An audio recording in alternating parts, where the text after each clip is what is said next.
con tu espíritu. Lectura del Santo Evangelio según San Lucas. Gloria a ti, Señor.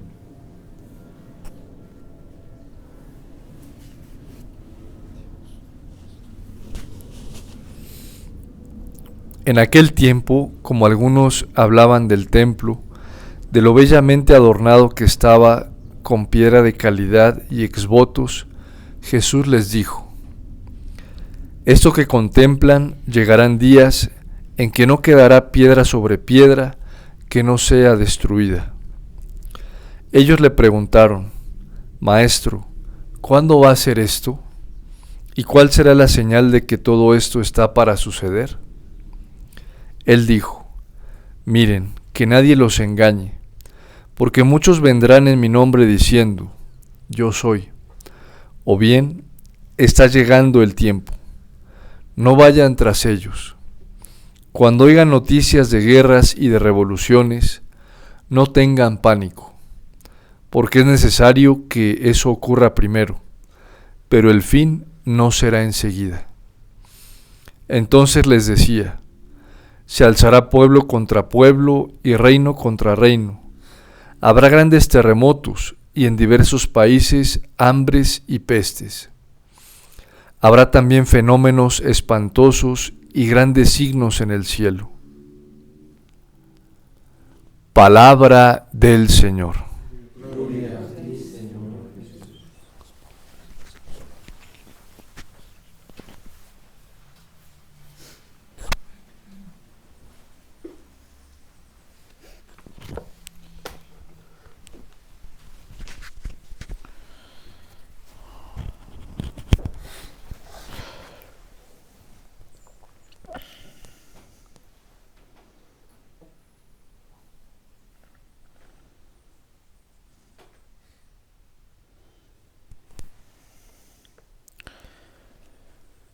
La parábola de la viuda intensa que nos presenta el Evangelio de San Lucas, que clama, busca a un juez injusto que le haga justicia, nos llena de esperanza.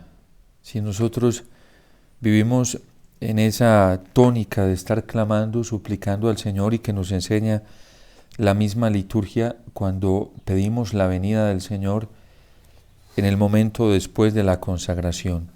Anunciamos tu muerte, proclamamos tu resurrección. Ven, Señor Jesús. ¿Por qué la Iglesia pide, suplica la venida del Señor? Porque es necesario que se manifieste la justicia del Señor.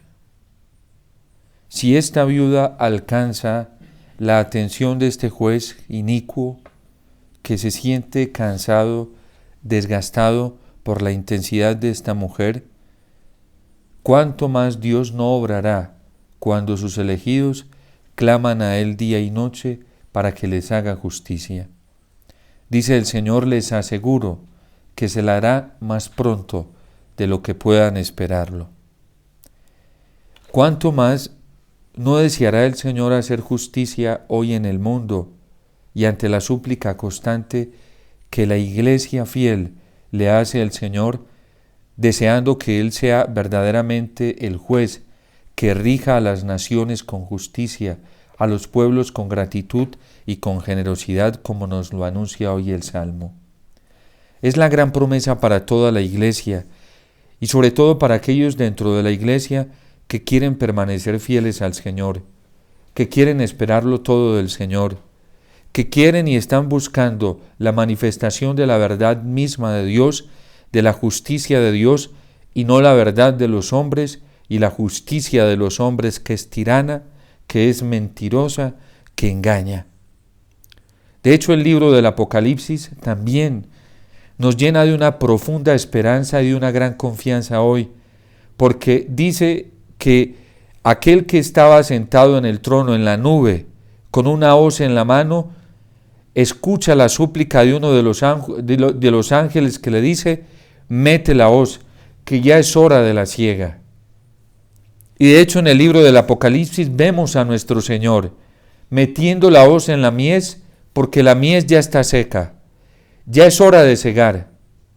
Y eso es estupendo y extraordinario, porque de las herramientas que se vale nuestro Señor en el juicio, que son las mismas pruebas, las mismas dificultades y el fuego, va a hablar de la calidad del trigo, de la calidad del grano seco. Y solamente cuando sea triturado el trigo por la fuerza de la molienda, por estos elementos trituradores, entonces nos daremos cuenta cuáles son los granos que verdaderamente producen trigo y producen buen trigo, y cuáles son los granos que no sirven. Cuando pase por la trituradora el grano de trigo y aquel grano que esté corrupto, que solamente sea pura apariencia de trigo, pero que no tenga nada por dentro, no servirá. Y cuando se cierna la harina, que es el fruto de esa trituración por el colador, entonces todo lo feo, todo lo dañado, todo lo que no sirve, quedará allí enredado en los hilos de los mandamientos de Dios, del amor a Dios y del amor al prójimo. No podrá pasar.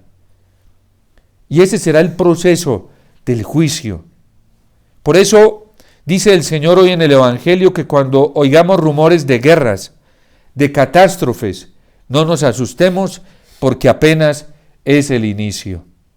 De hecho, todas estas dificultades que apenas se están levantando en el mundo son el inicio de la manera en que Dios está realizando la súplica constante del ángel que le dice: mete la hoz.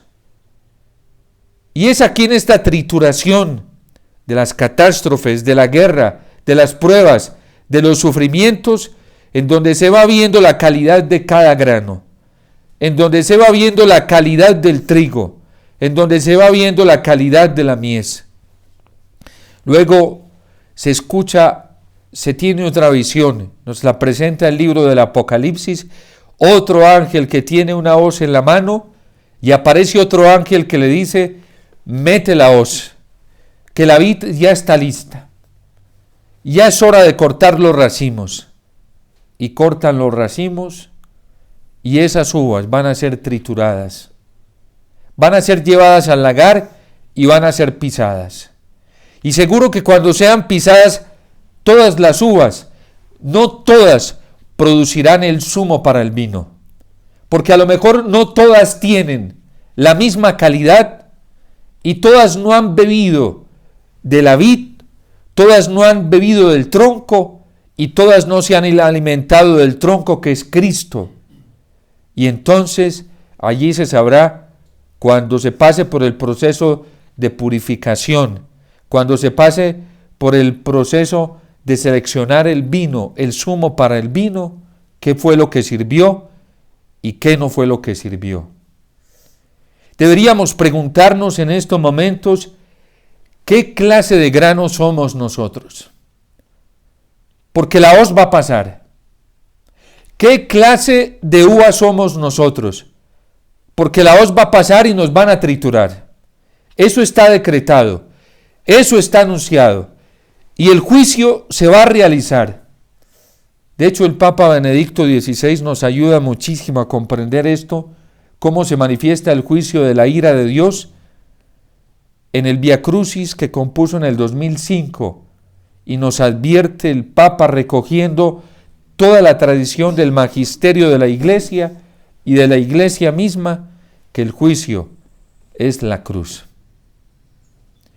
Está en la plegaria el ángel, los ángeles que le dicen tanto a nuestro Señor que meta la hoz para la vendimia del trigo y que meta la hoz para la vendimia de las uvas, están recogiendo las oraciones de aquellos que suplican día y noche delante del Cordero pidiendo que se manifieste. Aquellos que buscan al Señor, aquellos que esperan que la justicia se manifieste del Señor, esas súplicas, esas plegarias, esas lágrimas derramadas delante del Señor pidiéndole justicia, pidiendo que sea Él que obre, están siendo recogidas por los ángeles. Y nos lo presenta muy claramente hoy el libro del Apocalipsis. Esa es la tarea de los ángeles, presentar nuestras súplicas, presentar nuestros ofrecimientos, nuestras fatigas, nuestros cansancios, todo aquello que en el sufrimiento, en la fatiga, le ofrecemos a nuestro Señor sin entender, sin comprender cuál es la repercusión de esas oraciones y de esos sufrimientos. Todo eso es recogido por los ángeles y se le presenta como una súplica constante al Señor, diciendo: mete la hoz. Es hora de que metas la hoz y hagas justicia. Por eso, si hacemos caso a la súplica constante que también nos dice el Señor, y nos lo decía el libro del Apocalipsis unos versículos antes, en el capítulo 14, cuando aparecen 3 ángeles advirtiendo a la tierra que haya temor a Dios, que no nos dejemos embaucar y contaminar por los ríos de la perdición, y que adoremos a Dios con todo nuestro corazón. Cuando escuchamos esa voz y le entregamos nuestro corazón al Señor y nos volvemos totalmente a Él, entonces podemos esperar con alegría, esperar con confianza y ver que Dios sí hace justicia y está haciendo justicia. ¿Quiénes son hoy, por ejemplo, en Colombia, quienes más están atormentados por lo que está sucediendo, por este gobierno de izquierda, por este gobierno de tendencia socialista?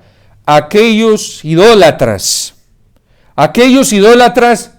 que, como los discípulos hoy en el Evangelio, estaban fascinados con la belleza exterior de la ciudad y del templo, y escuchan la advertencia del Señor de que no se dejen deslumbrar, porque de eso no quedará piedra sobre piedra.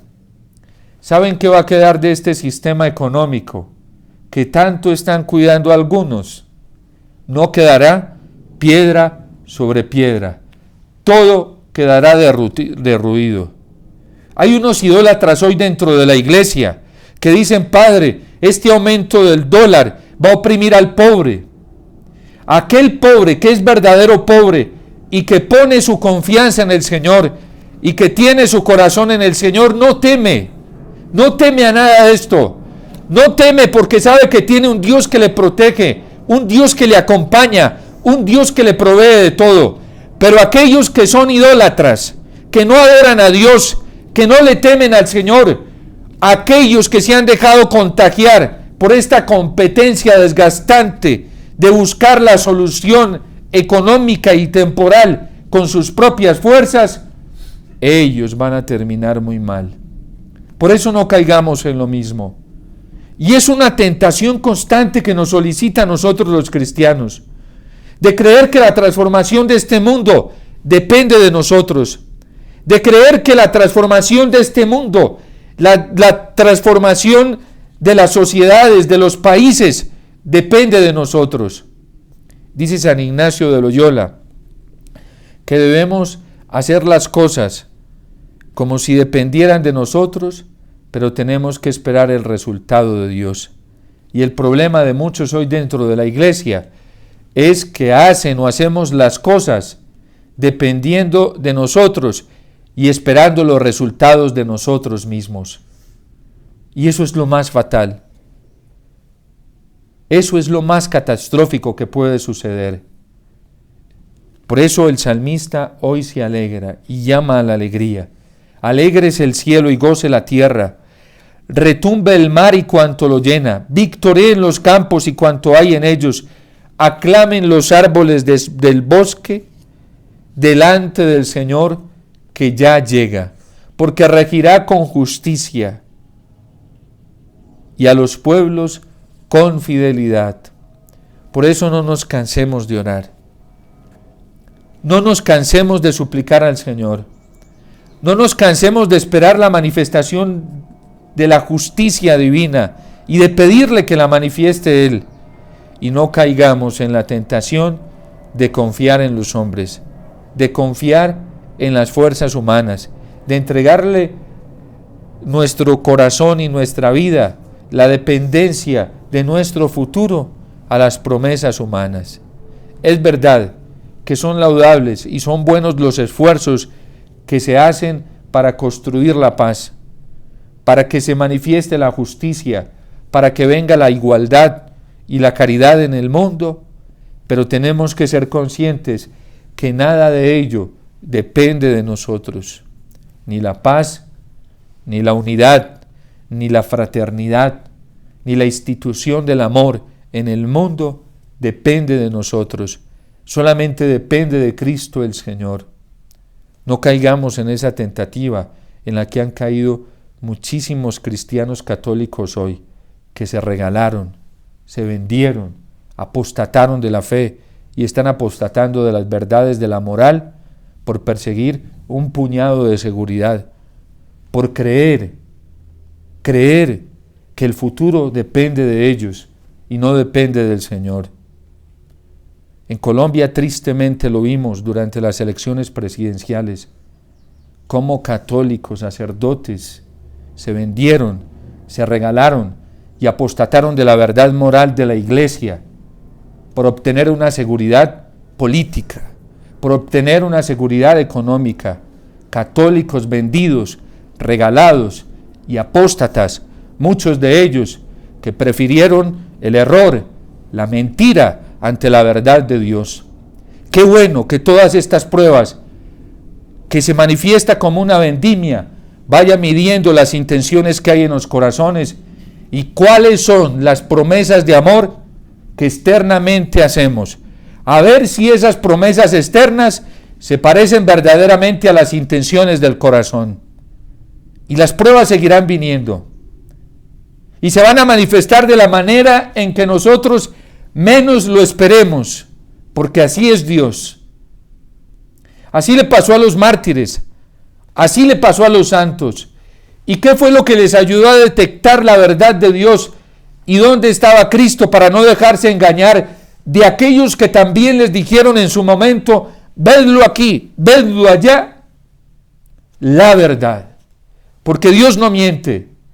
La coherencia misma de Dios en su manifestación y en su palabra, porque Dios no se contradice entre lo que dice y lo que hace, como muchos falsos profetas hoy, como muchos mentirosos, como muchos lobos disfrazados de oveja y muchos mercenarios disfrazados de pastor, que son incoherentes, que hoy predican una cosa a un grupo y mañana le predican otra cosa a otro, que hoy son capaces de sostener una verdad y mañana la desmienten con sus actitudes, que hoy dicen que hay que buscar la perfección, la santidad, que hay que obrar el bien, y mañana son capaces de decir que se puede elegir el mal menor, porque eso es lícito y porque eso se puede moralmente. Mentirosos, falsos profetas, lobos disfrazados de oveja, mercenarios disfrazados de pastor,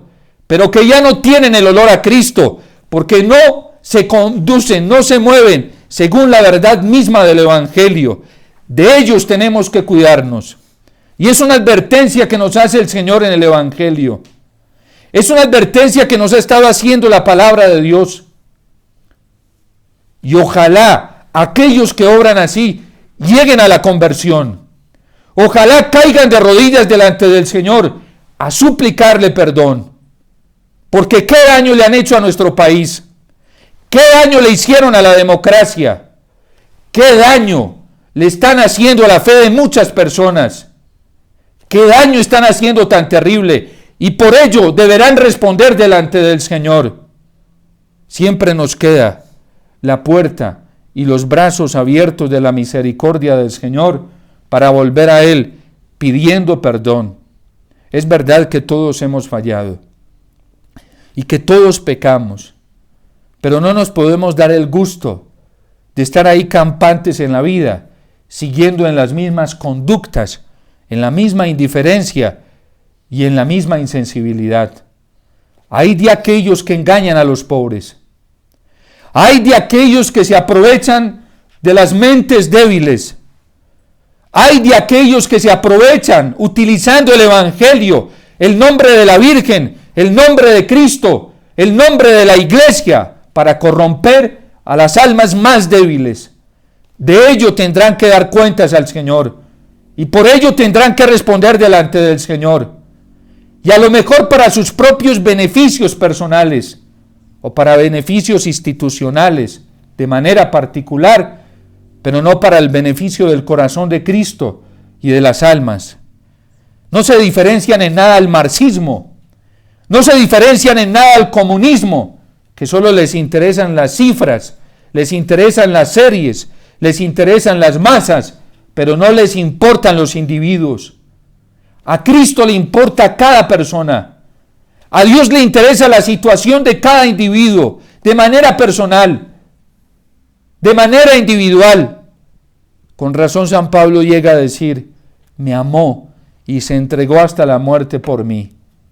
Porque para Cristo, para Dios, para la iglesia, es importante cada individuo, cada persona. Pero hoy hay muchas espiritualidades marxistas, comunistas dentro de la iglesia, que solo les interesa lo cuantitativo, el pragmatismo cuantitativo, la serie, la cifra, la masa, el grupo, y no le interesa la situación frágil de cada cristiano. Tuve hambre y me diste de comer, tuve sed y me diste de beber, estuve en la cárcel y fuiste a verme, estuve enfermo y me visitaste. Seremos juzgados en el amor, y no en cualquier amor. Tiene que ser el amor de Dios, tiene que ser el amor de Cristo, que es justo, que no es un amor corrupto, que no es un amor explotador, que no es un amor dictador, opresor. El amor de Cristo libera. El amor puro del Señor nos da la libertad, nos da paz. El amor puro del Señor valora y eleva la dignidad de cada persona, de cada hijo en la iglesia. Seremos juzgados en el amor.